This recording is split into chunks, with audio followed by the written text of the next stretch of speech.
Tulum is getting a bad rap. So why do you think that is?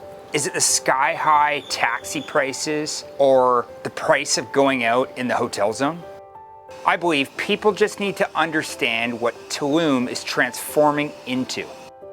Yes, so many influencers come to Tulum. They drive in, it feels like Burning Man. Dust everywhere, everything feels kind of unsettled. They check in, and to much of their dismay, they realize that everything is quite expensive. So what do? They go to their social media feeds and they post about it. Why? Because Tulum is trending. Yes, it's happened and it continues to happen every day. Yes, it's very expensive, but here's why.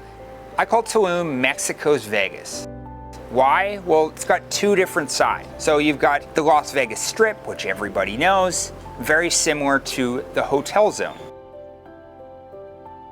Then you've got Old Las Vegas. Well, Old Las Vegas comparison is Centro and La Villeta, a very Mexican kind of feel. It's also where you'll find a lot of the locals.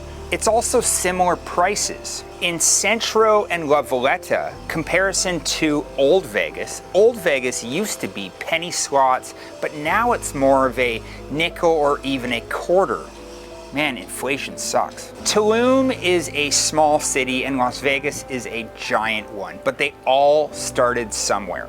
Now, as we move closer to the beach, there is construction on every single corner, and yeah, sometimes it feels like you're driving on the moon because it is a bumpy path. Tulum is small, so it does take time to build infrastructure. So if you want to invest into real estate here, you're gonna need to know a few things. So what I would suggest you to do is buy a pre-sale or a parcel of land, build.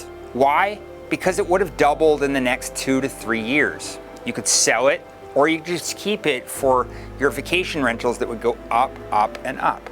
Also, in that time, a lot of the developments around you would have completed, and with that comes also beautiful infrastructure. So in 2, 3, 4 years, Tulum is gonna be a very beautiful city with some amazing architecture. Over the next 2 to 3 years, there's gonna be a lot of developments moving closer and closer to the beach. That brings me to the hotel zone. It kind of reminds me of a bohemian Las Vegas Strip with restaurant, bars, and nightclubs, just one after another, all the way down for miles. So there's one thing that I need you to understand. The pricing in Tulum is very similar to what it is in Las Vegas. Now, understanding this, you will be prepared. The taxis are astronomically expensive. And food and going out in the hotel zone, you will have a legendary experience if you're ready to ball out. And if you're not, you'll be one of those influencers on YouTube talking about how expensive it is. So yes, the taxis are crazy expensive. Or you can walk, which I actually did. I walked from Centro all the way to the hotel zone. Now, I would not recommend it because a lot of people ask me, is Mexico safe? Well, I did walk all that way with camera gear. I would not recommend it because there's barely a shoulder to even walk on. And coming here the first couple times, it's hard to navigate which road to go on to actually get to the beach. So I do not suggest walking, but you can walk. I never have had an issue. I've walked pretty much everywhere in Tulum, and I've never had an issue day or night. Okay, so now getting into the fun stuff.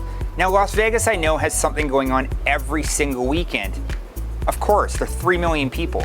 Now, Tulum is 60,000, but that increases rapidly between late December to early February. It's something called festival season. And now the biggest and best DJs and electronic acts that you will see in Las Vegas come to Tulum. There is 3 different festival grounds: Templo, Vesica Cenote Bar, and Zamna. And the biggest and best acts are playing every single day. Then there is all the different beach clubs on Hotel Zone, every single nightclub, and everything else has illuminated the city. And yes, things get to be very, very expensive. Now, this brings me to my next topic, and I've said this before, be prepared. Knowing this is what everybody in Tulum waits for. These are the taxi drivers, these are the restaurants and bars, these are the Airbnb owners, these are the vacation rentals, these are the hotels. They all wait for this time. And yes, they jack prices straight up. As long as you're prepared and ready to ball out, just like what you do when you go to Vegas, then you will have the best time of your life. So yes, Tulum is on the early stages of becoming Mexico's Vegas. Now, if you're prepared, it's even better.